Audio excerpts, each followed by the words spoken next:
Till now, we've seen first trimester and second trimester screening individually.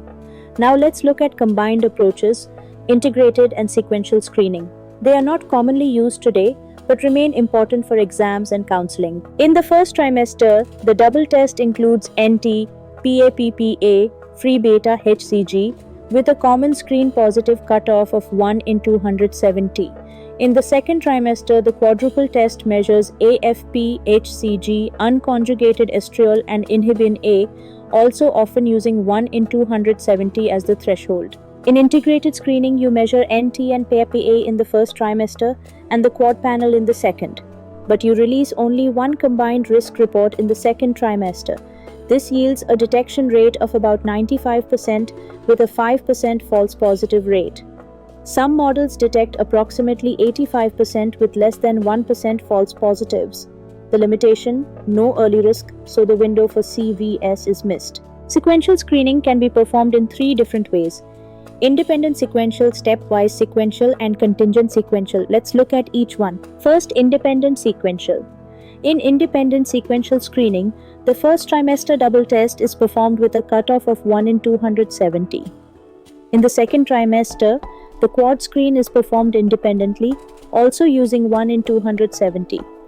The detection rate is greater than 95%, but the false positive rate exceeds 10%. Because of this high false positive burden, independent sequential screening is generally not preferred. Second, stepwise sequential. Here, a stricter first trimester cutoff, such as 1 in 65, is applied. If the risk is greater than or equal to 1 in 65, the patient is offered early invasive testing like CVS or cfDNA. If the risk is lower, the patient proceeds to the quad test, and results from both trimesters are integrated. This approach detects about 70% of affected pregnancies early, with only approximately 1% false positives, and overall achieves a 95% detection rate with a 5% false positive rate. The third model is contingent sequential screening, a variation of stepwise.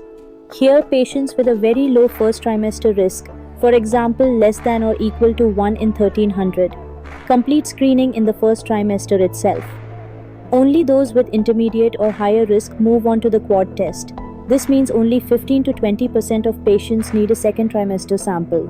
The detection rate is 92 to 94% with a 5% false positive rate, and the advantages are clear: simpler logistics, reduced cost, and fewer clinic visits. So in summary, integrated, accurate but delayed. Detection rate approximately 95%, false positive rate approximately 5%.